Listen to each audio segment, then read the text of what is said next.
नरक है।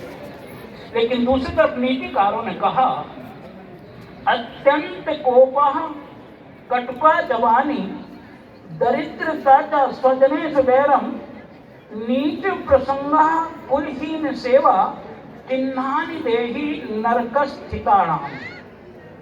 जिनके जीवन में ये 10 लक्षण घटित हों वो आज ही नरक में हैं। समझ लीजिए आप कि हम कितनी देर नरक में हैं और कितनी देर स्वर्ग में हैं, आप स्वयं ही इसका निर्णय ले सकते हैं। किसी दूसरे से पूछने की आवश्यकता नहीं है। इसमें एक छोटी सी कहानी आप लोगों ने कई बार सुना होगा, उसे भी सामने रख दूं। एक बूढ़ी माँ थी, किसी गांव के निकट रहा करती थी। शमशान की रास्ता उसके मकान के निकट से हुआ करता। जब किसी व्यक्ति की अर्थी वहां से निकलती तो मां कहती थी यह व्यक्ति स्वर्ग गया, किसी को कहा करती कि नरक गया। लोगों में आपस में चर्चा हुई इस बुढ़िया के पास में कौन सा थर्मामीटर है जिस थर्मामीटर से ये माप लेती है और माप करके बताती है स्वर्ग गया ये नरक गया। चर्चा चलती रही। कुछ लोगों ने साहस किया तो फिर क्यों ना हो उस माता के पास में चल के पूछ लिया जाए कि उसके पास है कौन सा थर्मामीटर। कुछ लोग उस बूढ़ी माँ के पास में गए और कहा माँ ये बताओ, जब कोई अर्थी निकलती तुम कहती ये स्वर्ग गया, कोई को कहती ये नरक गया, कौन सा थर्मामीटर तुम्हारे पास में है जिससे तुम नाप लेती हो और जान लेती हो कि ये स्वर्ग गया कि ये नरक गया। सज्जनों, उस बूढ़ी माँ ने बड़ा सुंदर उत्तर दिया था। बूढ़ी माँ ने कहा बेटा ना तो मैं पढ़ी लिखी हूं और ना ही किसी थर्मामीटर का मैं नाम भी नहीं जानती। बात तो अलग है थर्मामीटर से मापने की, लेकिन मैं उस थर्मामीटर का नाम तक नहीं जानती हूँ। तो कहा पहचान कैसे करती? कहा बेटा मैं बड़ी सरलता से पहचान लेती हूँ। जब कोई अर्थी जाती उसके पीछे 10, 20, 50, 100 लोग जाते ही और वो भी आपस में चर्चा करते हुए जाते हैं। तो क्यों कोई कहता है क्या कहें, ये व्यक्ति इतना भला व्यक्ति है, आज तो हमारे गांव की नाक चली गई, इतना सज्जन व्यक्ति और दिन जीता तो बड़ा अच्छा होता। मैं समझ लेती हूं जिसके प्रति लोगों की इतनी आस्था है, इतना प्रगाढ़ प्रेम है, जिनके प्रति लोगों की इतनी शुद्ध भावना है, भला वो व्यक्ति नरक में जा भी कैसे सकता है।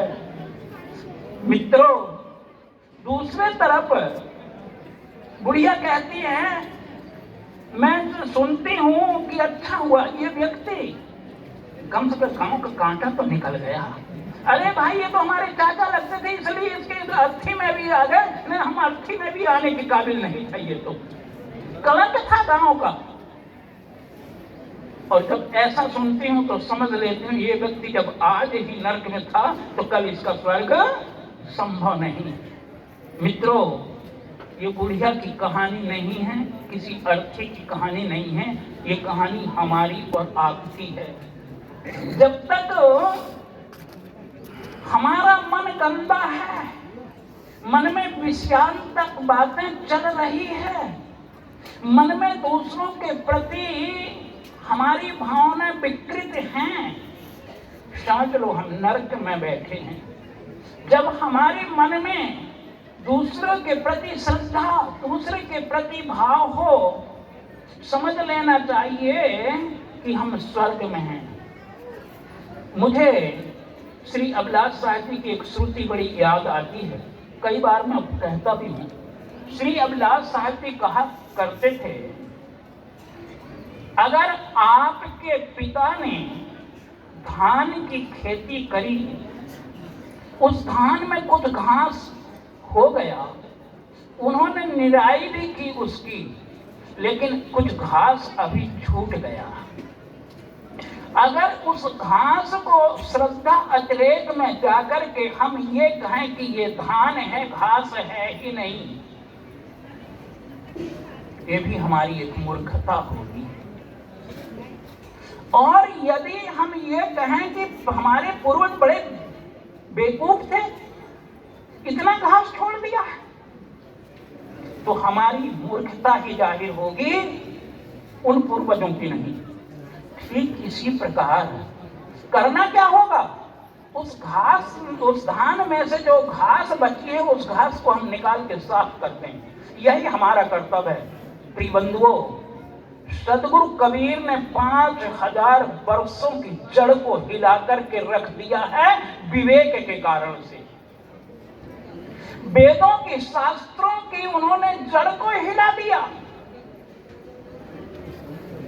9 वेद किताब हैं झूठे का बाना। आज हम कहते हैं हमसे बड़े जो महापुरुष थे, क्या उनसे बड़े हो गए जो हम इस प्रकार का व्यवहार करें? प्रिय बंधुओं, ये है हमारी पंगुता। हमको पंगु बनाना चाहता है कोई व्यक्ति। क्यों? क्योंकि संग्रह त्याग न बिनु पहचाने और ताते कछुगुण दोष बखाने। जब तक हम दोष और गुण दोनों का निर्णय नहीं कर लेंगे, आप सत्य तक नहीं पहुंच सकते हो। इसलिए महापुरुषों में श्रद्धा तो होनी अनिवार्य है, क्योंकि श्रद्धा नहीं होगी तो ज्ञान कभी हो नहीं सकता। गीता में बड़ी सुंदर बात बताई गई, श्रद्धावान लभ्यते ज्ञानम तत् संयते इंद्रियः ज्ञान लब्ध्वाम परम शांति मतिवेरति अधिगच्छति।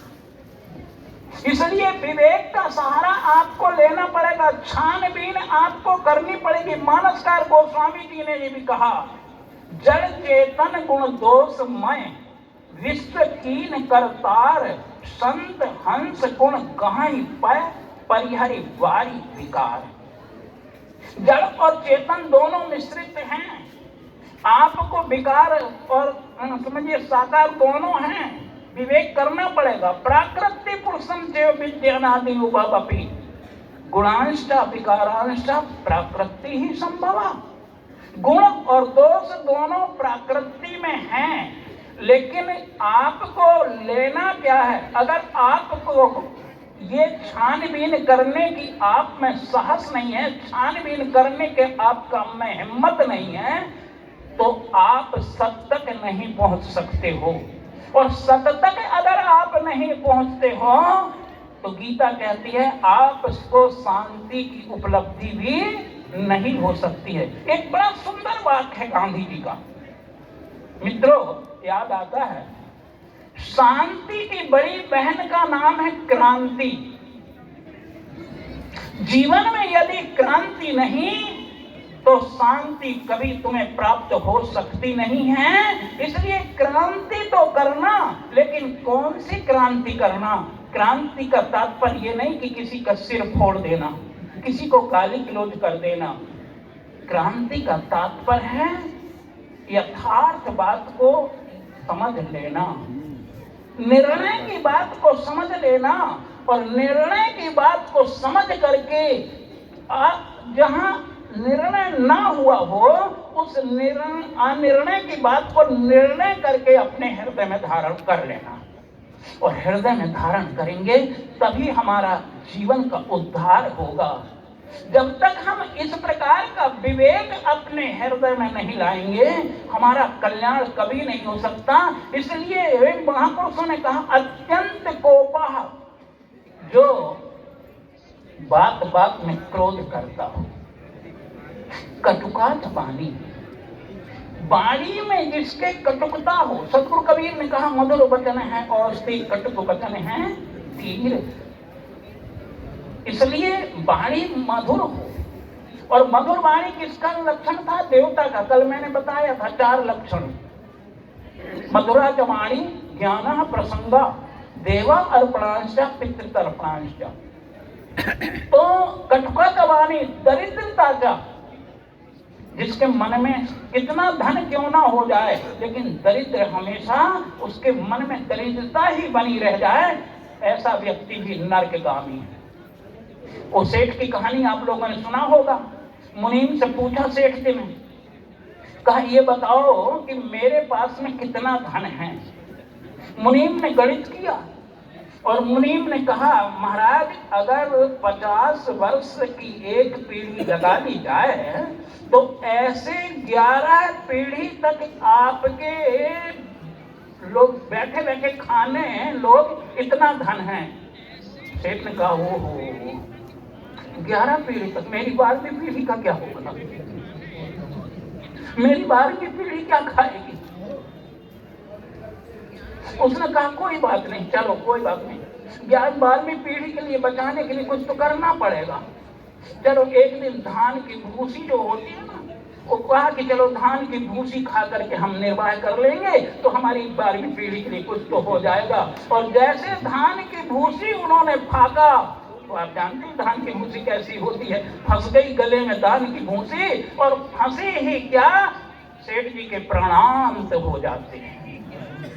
दरिद्रता स्वजनेषु वैरम, अपने लोगों से बैर विरोध रखे।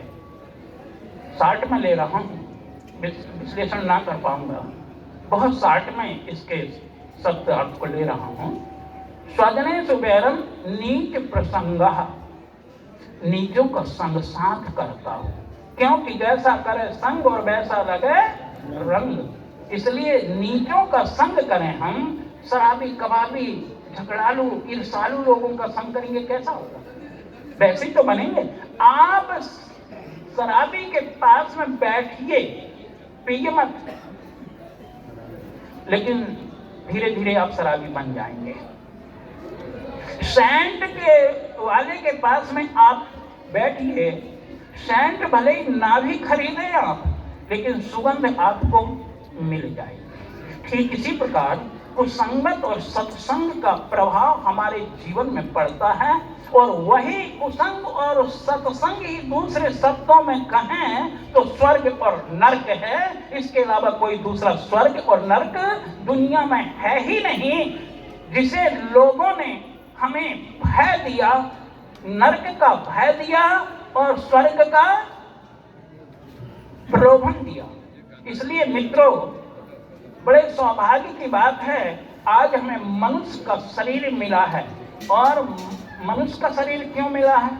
मननोति मनुष्य, जो मनन करता हो, विचार करता हो, वो मनुष्य। इसलिए हमें विचार करना है, और विचार करेंगे तो ही हजारों रोगों की एक दवा सदगुरु कबीर ने कही, करहु विचार तो सब दुख जाए। अगर विचार करोगे सारे दुखों का अंत हो जाएगा, लेकिन हम विचार नहीं कर पाते हैं, इसलिए हमारे जीवन में दुख है। तो सदगुरु कबीर के मूल पद था, कल मैंने उठाया था, पाप पुण्य की शंका नाही, स्वर्ग नरक नहीं जानी।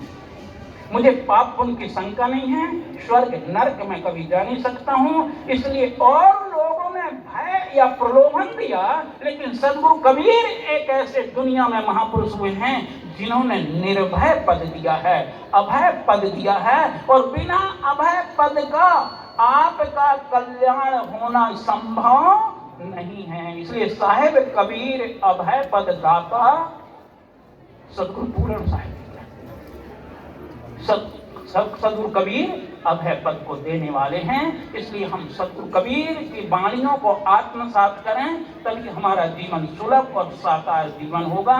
इसी शब्दों के साथ में वाणी को विराम। बोलिए श्री सदगुरुदेव की।